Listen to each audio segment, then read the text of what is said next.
Good afternoon, guys. Welcome to NMS. I want to talk to you guys about a couple of things that I've noticed about social media.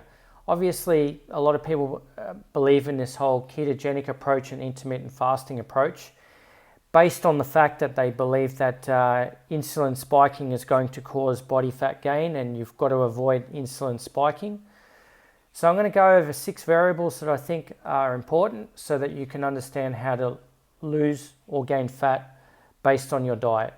Okay, so number one, we're going to understand basal metabolic rate. Now that's the amount of energy your body needs to burn every day in order to survive and keep the just minimal functions going. This is without moving. This is without going anywhere. This is without walking, getting out of your bed in the morning. This is just you doing absolutely nothing. That's the minimum energy it needs to survive. Now your total daily energy expenditure, on the other hand, is the amount of calories that you burn in a whole day with everything that you do. Okay? Walking, moving, getting out of bed, going to the toilet, exercising, walking to the bus, walking to work, whatever you do at work, movement at work, everything that you do burns energy. So your total daily energy expenditure is always going to be higher than your basal metabolic rate unless you're sitting still doing absolutely nothing. Okay? So you have to have that many calories in a day to be able to survive and move. Now, what is glycemic load? Glycemic index is obviously the speed at which carbohydrates are actually broken down. But what is glycemic load? Well, that's actually the glycemic index multiplied by the amount of carbohydrate units in the actual food.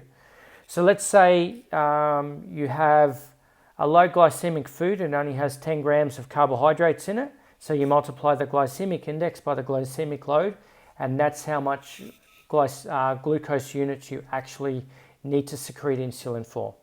So if you've got a high glucose food with a very high glycemic index, your glycemic load is much greater. Okay? Insulin secretion. This is in response to insulin. So if you've got a fast-acting sugar, insulin's going to secrete high, you're going to get a spike. If it's a low, slow-acting carbohydrate, such as a vegetable, it's going to be a very slow one. You don't get much insulin secretion. Okay? Now, obviously, if we're secreting more insulin, it's in response to a greater amount of glucose. So if you're eating a high-fiber vegetable or a high-fiber, even cereal, okay, it's generally going to have a lower glycemic index. And if obviously it doesn't have a lot of carbohydrates, it's going to have a low glycemic load. So you're not going to spike your insulin by having breakfast. So if you were to eat a very slow burning bread in the morning, for example, and only had one piece of it, you're not going to get a massive insulin spike.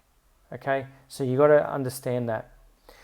Calorie deficit. Now, if you get insulin spikes, but you're in a calorie deficit, you're not going to gain fat.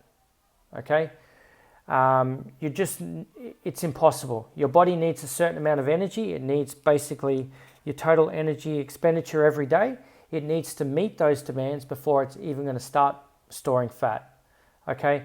And that's why we have the calories in versus calories out model. And a lot of people say, oh, that doesn't work. Well, it does, but you've got to be willing to actually count your calories to make it work. Okay? And yes, if you are in a calorie deficit for a long period of time, there is a drop in your metabolism. But you know how you can pick up your metabolism? You do exercise. Exercise is the best way to increase your total daily energy expenditure. Stay active. Now, a lot of people say, obviously, move more, eat less. It's true, it's just people don't want to hear it, therefore it's a bad one to say. So we shouldn't be saying move more, eat less. But the fact is that if you're moving more, you're burning more calories, and therefore that's going to be more likely to put you in a calorie deficit.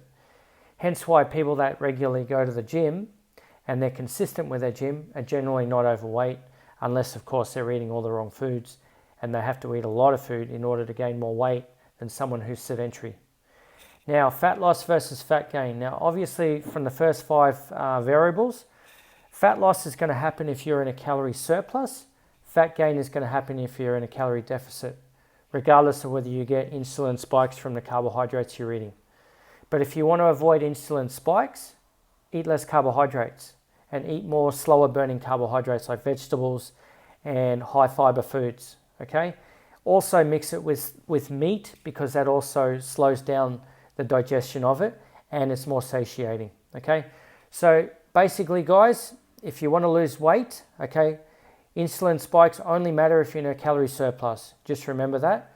Like, comment, share, subscribe, and look out for my other videos coming up soon. Thanks, guys.